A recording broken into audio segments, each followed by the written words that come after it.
So not only is Lefty's car broken again, we still haven't started the rant-a-thon. And I know what you're asking. If this is Lefty's mom's basement, then why does he need to drive here? Plot hole! Anyway, this show was awful. It started off with Seth Rollins, and now he has to talk.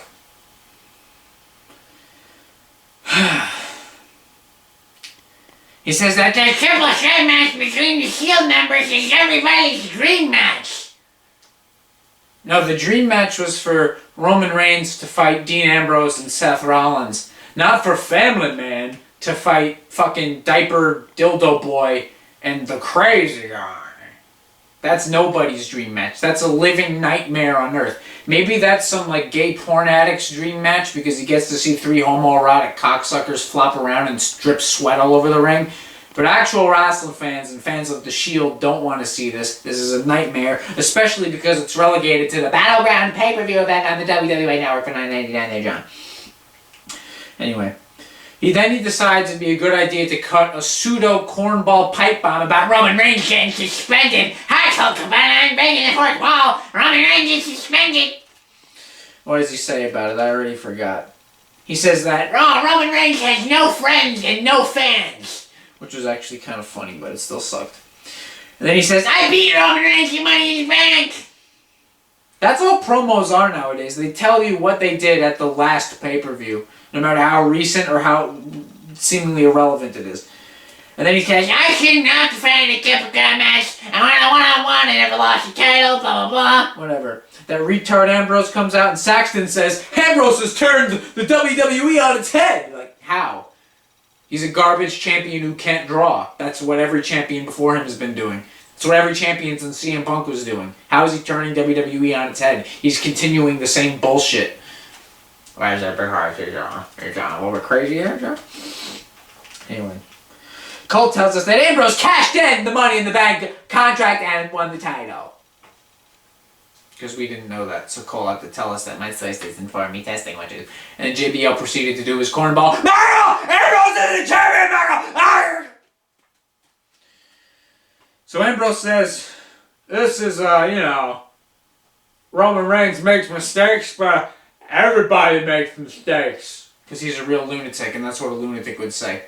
You know what an actual lunatic would say? Roman Reigns is shooting up heroin because he's a fucking goddamn junkie. I'm sick that I ever knew this motherfucker.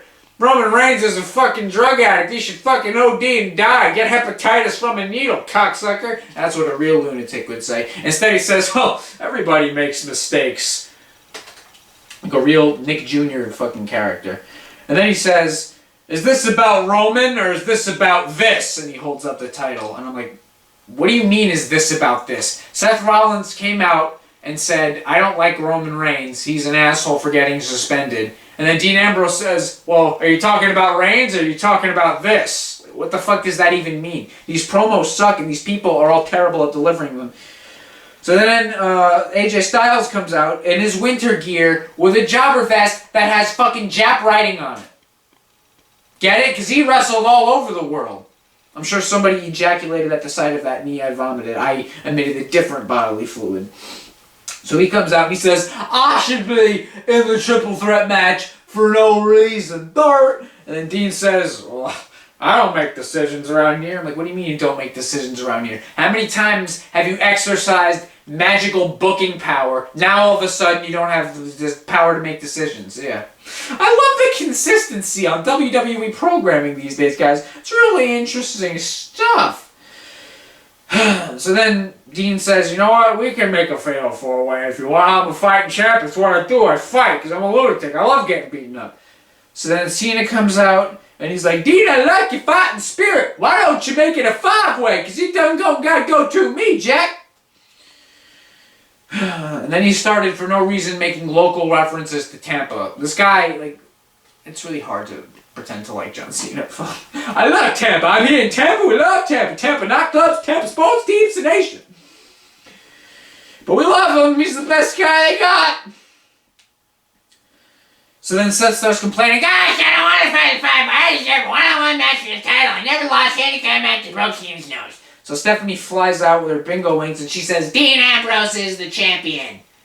And then she sets up matches. It's Cena versus Rollins and Styles versus the retard Ambrose. And if Cena and Styles win their matches, they get put in the title match that nobody cares about.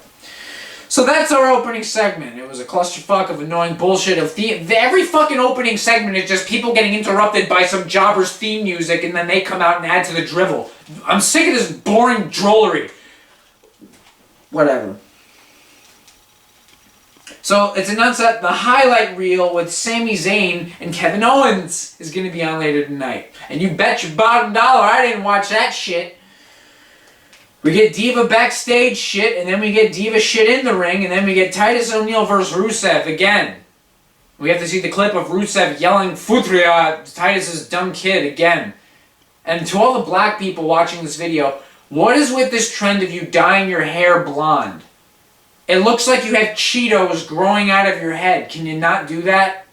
Like, if you have, like, white people looking hair, then it's fine. But when you got, like, the black fucking hair, it looks like Cheetos are growing out of your head when you dye it blonde, okay? Can you, like, whatever happened to the Black Pride shit where you want it to look like, you know, natural? You know, you yell at white people for appropriating black culture, and I agree with you, that gets annoying. It really has run its course. But then you go and appropriate white culture of dyeing your hair. You know, black is beautiful. Can you not turn your hair into Cheetos? But that's a really annoying tangent. So then Kane is backstage again, being mocked. This whole GM audition shit was boring the first week, so they decided to do it again every other week. It's bombing every week. Stop doing it. The Miz comes over, so I just stopped watching at that point. Rollins versus Cena, the match was 45 minutes long, and it was terrible. The Bears show up halfway through. Nobody saw this coming, and they call Cena in the match because them just standing there dripping oil all over and popping boners was enough to distract Cena and give Rollins an opening to, you know, create separation and get the pin. So, yeah. Enzo and Cassidy come out. They're fighting hometown heroes because they're important. We should all care about them. And they win the must-see match that everybody was just dying to see. You know, them versus some jobbers in yellow trunks who have bigger builds than AJ Styles, but whatever, they're not good. Styles is the greatest of all time. Then the social jobbers come out, and Jesus fucking Christ, when you were writing this show, WWE creative team, I'm talking specifically to you here, and you said Enzo and Cass, after they fight the hometown heroes, we're going to bring the social outcasts out and they're going to have an exchange. At what point did you think the audience was going to be engaged? At what point did you think they would not consider changing the channel during this segment? Like, was it when Big Cass said, "You're soft"? Like, was that supposed to be the moment when we got it? Who is this segment for? Every single fucking person except for Enzo, who has fucking Bin Laden beard and Goku hair, had tits. You got Curtis Axel with his fucking perky ass nipples, Bo Dallas with his tummy face, and fucking Heath Slater, the king of Gyno. And then you got the new face of Gyno. That should be his nickname, the new face of Gyno. Big Cass in there. Everybody has tits in this segment. Nobody, who's gonna be interested in this segment with a bunch of lactating men running around? So then we get even more edginess right up next with Make Darren Young Great Again.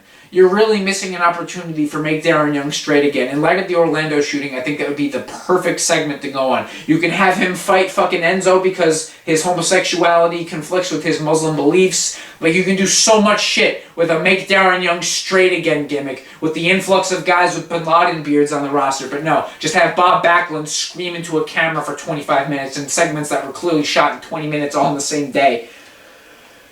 So, Big Show loves retards. Right, they did a Special Olympics thing and Big Show was there and he was hugging the retards and some shit. I wrote in the thread, because all I wrote in the notes for the segment was Big Show loves retards, and I knew I was going to forget what that meant. So then we get more Divas shit because you can't, it's not a Raw unless you have 85 Divas matches that nobody gives a shit about. And then it's announced that some black guy nobody ever heard of is in attendance tonight. We're topical there, John. Who's that? I don't know. Some guy. So then we get the highlight reel with Sami Zayn and Kevin Owens. As I said before, I didn't watch it.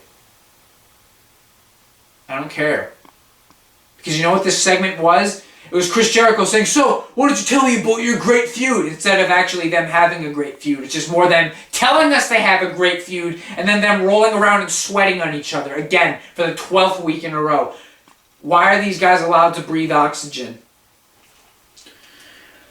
So then Kane fought The Miz for no reason and won the match. Wonderful. Why is he the fucking corporate receding hairline douche backstage, and then in the match, he's the demon again? And I get why the first time you made him come out with the fucking wet wig, because he didn't have fucking time to grow all his hair out. But when you establish backstage that he's bald, and he comes out with a wig, it's like, okay, he's wearing a wig. Why? Is he self-conscious about his male pattern baldness? You're ruining Kane! So then here's a match everybody wanted to see. Oh, first we're backstage with The Miz and no one gives a shit. He's limping. Good. I hope whatever it is, it's fatal. It's Cesaro and Apollo Crews versus Sheamus and Del Rio. Okay? This isn't even the tag team thing where they take two feuds and continue them by making it in a tag match. They took fucking Sheamus and Apollo Crews, a feud that everybody fucking hates because it's two of the worst fucking garbage wrestlers ever, and then you just add Cesaro and Del Rio in for no reason because they're friends with their respective teammates now. Why? And how many fucking times are the League of Nations gonna break up? Sheamus and Del Rio, every time they're in a fucking match, one beats the other one up and they leave. And that happened in this match too. Del Rio just walked away. How many fucking times are you gonna do this?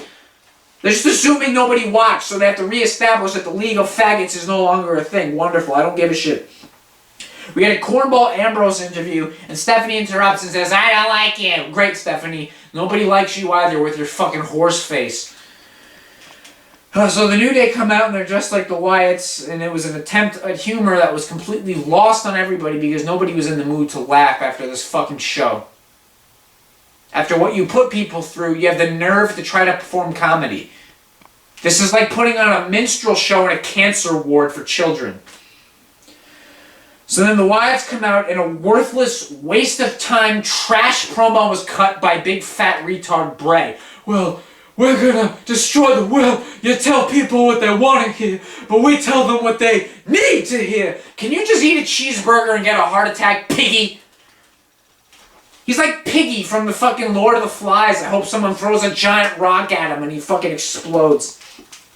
So the New Day are then twerking backstage, and Renee has questions for them, and they proceed to gang rape her. Styles versus Ambrose in our exciting main event. Of course, you have to have Rollins on commentary because it's not a Raw unless you got 85 minutes of Rollins' voice in it, because this isn't irritating to listen to at all.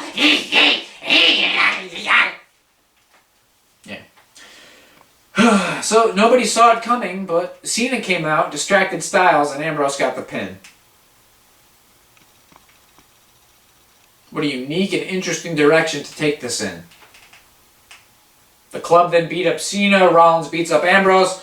Oh, hell's breaking loose there, John. Oh, what are you going to do? Tune in next week. Same shit time, same shit, whatever. It's really exhausting reviewing this crap, you know? Really is. What?